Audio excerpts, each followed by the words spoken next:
కాకినాడ జిల్లా పీఠాపురం కుకుటేశ్వర స్వామి ఆలయంలో శివరాత్రి ఏర్పాట్లు ఊపందుకున్నాయి. ఈ నెల 26న జరగబోయే శివరాత్రికి సంబంధించి అన్ని ఏర్పాట్లు పూర్తి చేస్తున్నట్లు ఈవో జగన్మోహన్ శ్రీనివాస్ అంటున్నారు.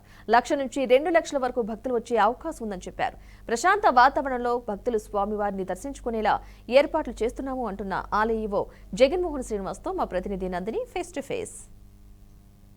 శివరాత్రిని పురస్కరించుకొని పిఠాపురంలో వేంచేసిన శ్రీ కుకుటేశ్వర స్వామివారి ఆలయంలో శివరాత్రికి అన్ని ఏర్పాట్లు చేస్తున్నారు.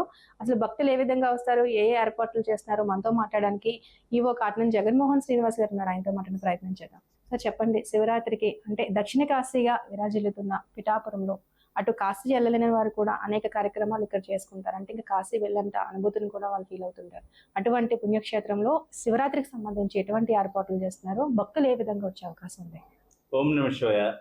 దక్షిణ కాశీగా పాదగయ క్షేత్రంగా విరాజిల్లుతున్న రాజరాజేశ్వరి సమేత శ్రీ కుకుటేశ్వర దేవస్థానం నందు ఈ నెల 24 సోమవారం నుండి 28వ తారీఖు వరకు స్వామివారి కళ్యాణోత్సవాలు, మహాశివరాత్రి ఉత్సవాలు జరగడానికి వైభవంగా పారంపర్యంగా ఆగమయుక్తంగా జరగడానికి అన్ని ఏర్పాట్లు కూడా స్థానాచార్యుల యొక్క పండితుల యొక్క సూచనల మేరకు, ఉన్నతాధికారుల యొక్క సూచనల మేరకు అన్ని ఏర్పాట్లు చేయడం జరిగింది. అదేవిధంగా వివిధ డిపార్ట్మెంట్ల సమన్వయంతో చేసి వీటికి ఇప్పటివరకు 2 కోఆర్డినేషన్ మీటింగ్లు ఆల్రెడీ జరిగి ఉన్నవి.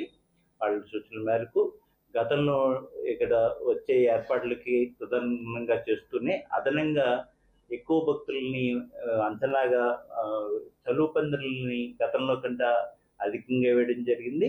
అదేవిధంగా లక్షలాది మంది ఇక్కడ పుష్కరిణి యొక్క పవిత్ర దృష్ట్యా స్నానాలకి లక్షలాది మంది వస్తారన్న అంచనాతో కోనేరులో పూర్తిగా నీరు తొలగించి శుభ్రమైన నీరుతోటి మళ్ళీ వాటిని నింపి భక్తుల యొక్క పవిత్ర స్నానాలకు అనుగుణంగా ఏర్పాట్లు చేయడం జరిగింది. అంతేకాకుండా ఈ భక్తుల యొక్క తాకిడిని దృష్టిలో పెట్టుకుని వాళ్ళకి ఉచిత ప్రసాదం, మెడికల్ క్యాంప్స్, చిన్నపిల్లలకి పాలు, ఇటువంటి తాగునీరు సదుపాయాలన్నీ ఏర్పాటు చేయడం జరిగింది. వీటికి సుమారుగా 300 మంది పోలీస్ సిబ్బంది, అదేవిధంగా 60 తాత్కాలిక టాయిలెట్స్ అన్నీ ఏర్పాటు చేయడం జరిగింది. 6 ప్రదేశాల్లో పార్కింగ్ ఏర్పాటు చేయడం జరిగింది. భక్తులకు ఎటువంటి అసౌకర్యం కలగకుండా స్నానానికి వెళ్ళే భక్తులకి వేరే క్యూ లైన్లు ఏర్పాటు చేయడింది. కోనేరు ముందు ప్రాంతం నుంచి 2 ఉచిత దర్శన క్యూలను, అదేవిధంగా ఒక 50 రూపాయలకు 20 రూపాయల క్యూ లైన్లను గతం నుంచి ఎప్పటి నుంచో జరుగుతున్న పారంపర్య పద్ధతుల్లోనే ఏర్పాటు చేయడం జరిగింది. ఎవరికి ఏ అసౌకర్యం కలగకుండా అన్ని విధాల ఈ సమాచారాన్ని కూడా భక్త కోటికి తెలియజేస్తుందిగా పాత్రికేయ మిత్రుల ద్వారా కోరుకుంటున్నాం. ఓం నమ శివాయ. సార్, మీరు చెప్పినట్లు ఏదైతే ఇక్కడ స్నానాలు ఆచరించడానికి ఘాట్ ఉందో దానికి సంబంధించి చాలా మంది చిన్నపిల్లలు కూడా దిగుతూ ఉంటారు. ఎటువంటి ఇబ్బంది జరగకుండా అక్కడ ఏమైనా సెక్యూరిటీ ఏర్పాటు చేస్తున్నారు?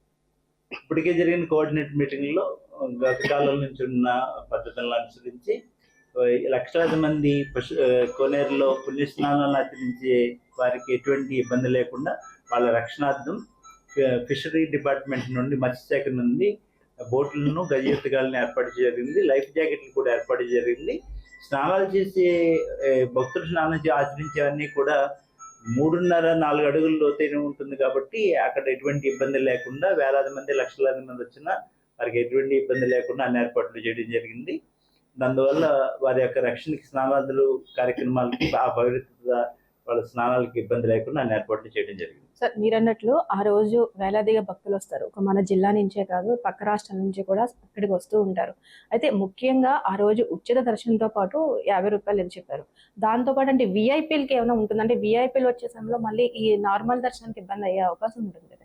ప్రస్తుతం ఎమ్మెల్సీ కోడ్ అమల్లో ఉన్నందువలన తదనుగుణంగా వారికి వేద ఆచరించడం లాంటి కార్యక్రమాలు ఏమీ నిర్వహించకుండా వారిని కూడా సగౌరవంగానే వారికి సముచితంగా కోర్టుకు అనుగుణంగా అటువంటి కార్యక్రమాలన్నీ కూడా జరుగుతుంది.